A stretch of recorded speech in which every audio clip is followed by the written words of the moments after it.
जय जिनेंद्र। स्वागत है आप सभी का हमारे विशेष कार्यक्रम समस्या एक समाधान अनेक। मैं हूं डॉक्टर प्रिया जैन। मैं doctor Pradeep Jain, vastu expert, astrologer, reiki grand master and मंत्र थेरेपिस्ट। आनंदवल परिवार की तरफ से आप सभी का हार्दिक स्वागत करते हैं, अभिनंदन करते हैं। बात करते हैं बख्तावर के 42वें काव्य की। बख्तावर का ये काव्य अद्भुत और अनोखा है। क्यों? क्योंकि यहाँ युद्ध को शांत करने की बात कही गई है। युद्ध में कौन कौन जाना चाहता है? आप लोग कहेंगे कि हम कोई सैनिक थोड़ी हैं, हम कोई भारत की सेनाओं को में काम थोड़ी कर रहे हैं, या हम कोई आर्मी में थोड़ी हैं जो हम युद्ध करने जाएंगे। उस युद्ध को तो शांत किया जा सकता है, वो युद्ध तो कभी कभी होता है, लेकिन जो इस राजा के खिलाफ, ये मन का राजा जो बार बार इस पंचेंद्रियों से युद्ध लड़ा जा रहा है, इस युद्ध को जो शांत कर लेता है, इस राजा को जो बस में कर लेता है, वही आत्म विजेता बन जाता है। हमारी पांचों इंद्रियां लगातार मन को हराने में लगी रहती हैं। हमारी पांचों इंद्रियां मिलकर उस छठे राजा जो मन है उसको परास्त करना चाहती हैं, और जब मन इनके साथ देने लग जाता है तो सब हार जाते हैं। हमें अंतर्द्वंद में हमारे अंतर में जो द्वंद चल रहा है, जो कलह चल रहा है, जो पीड़ा चल रही है, जो समस्याएं चल रही हैं, उसी को जीतना है, ना कि बाहर के युद्ध को जीतना है। जो अपने आप को जीत लेता है वो सबसे बड़ा विजेता कहलाता है। जो एक देश को, एक नगर को, एक प्रांत को जीतता है वो विजेता कभी नहीं हो सकता, क्योंकि वो हिंसा पर आधारित जीत होगी। लेकिन अहिंसक तरीके से जो अपने आप को जीतता है, जो अपने पांचों इंद्रियों को वश में कर लेता है, जो अपने आत्म प्रदेशों को जागृत कर और परम सत्ता से मिलने के लिए तत्पर और तैयार हो जाता है, वही आत्म विजेता और महावीर और कर्म विजेता और ऋषभ देव जैसा बन जाता है। तो जानते हैं इस काव्य का उच्चारण, भाव, अर्थ। तो सबसे पहले हम सीखते हैं 42वें नंबर गाथा का उच्चारण। वल्गत तुरंग गज गर्जित भीमनाद, माझो बलम बलवतामपि भूपतीनाम्, उद्यद्दिवाकर मयूख शिखापविर्थम्, त्वत्कीर्तनातम् इवाशुभिदामुपेति। वल्गतुरंग वल्गतुरंग गज गर्जित भीमनाद। माजो जा है ये, माजो बलम, ल के ऊपर बिंदी है और बाद में क्या आ रहा है, ब। माजो बलम बलवता मपि भूपतीनां, भा के ऊपर बड़े ऊ की मात्रा है तो हम इसको लंबा लेंगे, और ता पर भी बड़ी की मात्रा है, भूपतीनां।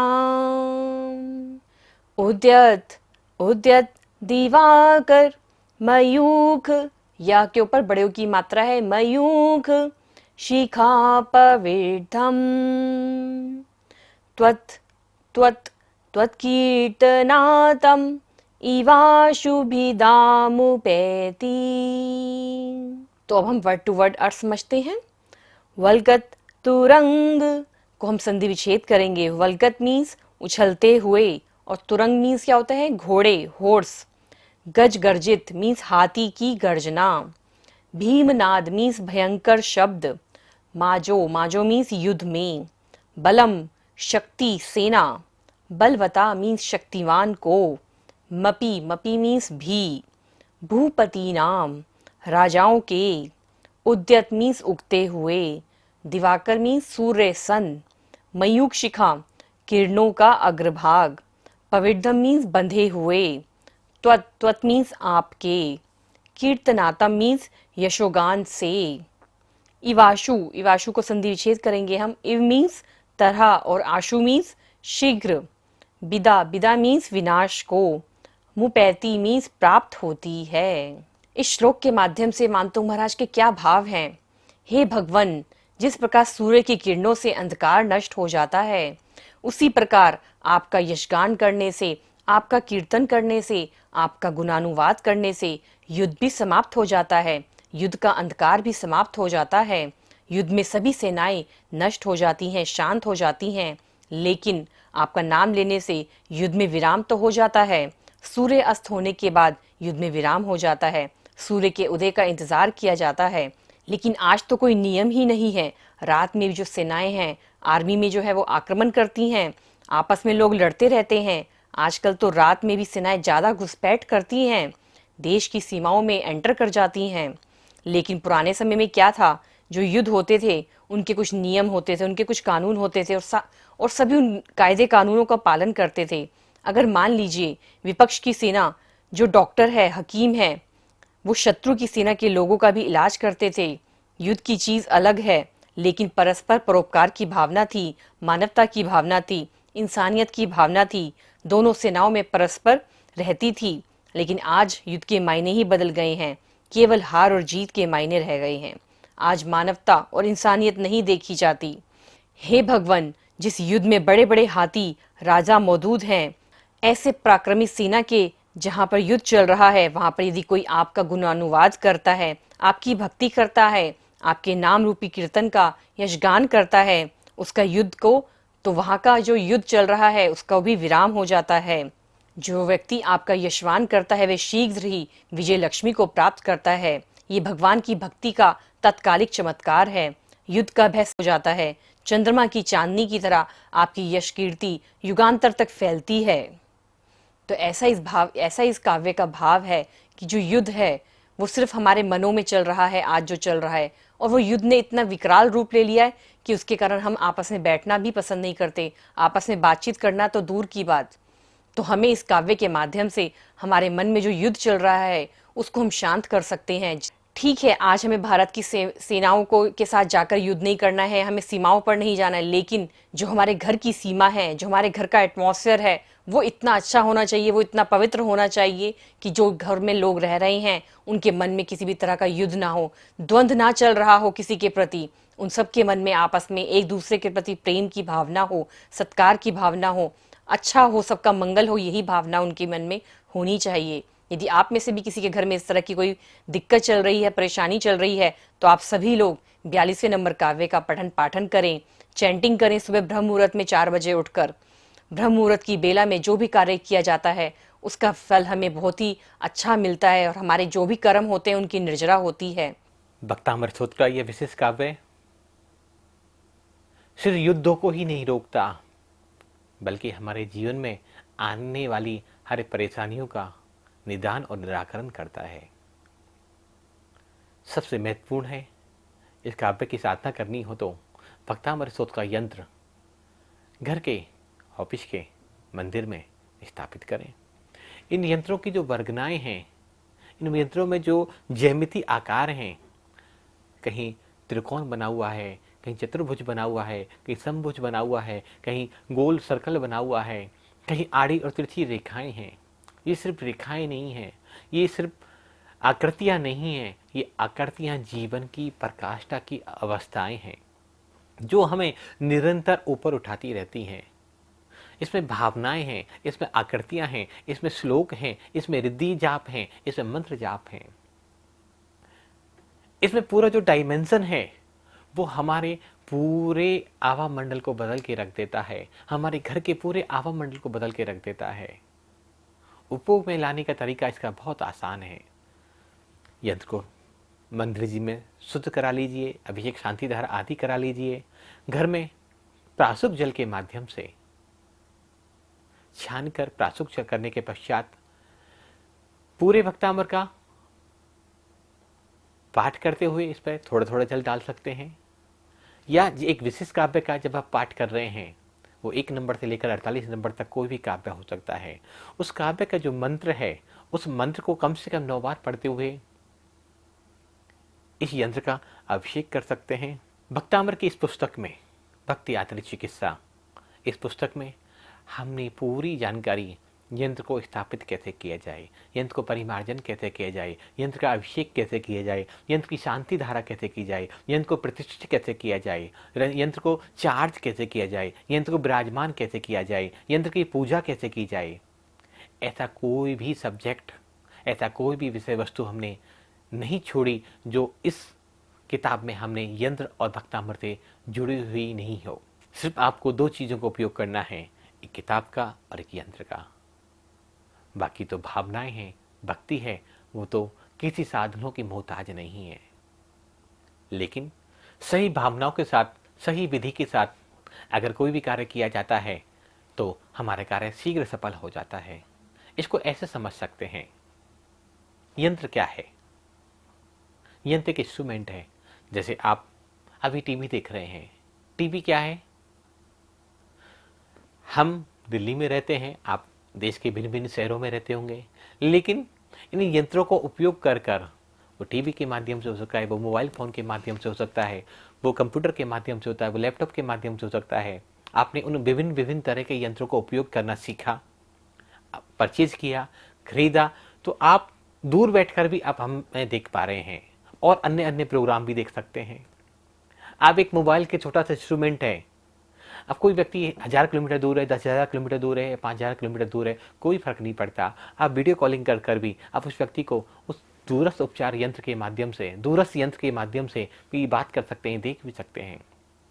मुझे अगर दिल्ली से मुंबई की यात्रा तय करनी है तो दिल्ली से मुंबई अगर 1000 किलोमीटर दूर है तो वो 1000 किलोमीटर ही जीवन भर रहने वाला है। उसकी दूरी कभी भी ना कम होगी ना ज़्यादा होगी, लेकिन मैं अपने पैरों के माध्यम से भी वहाँ जा सकता हूँ।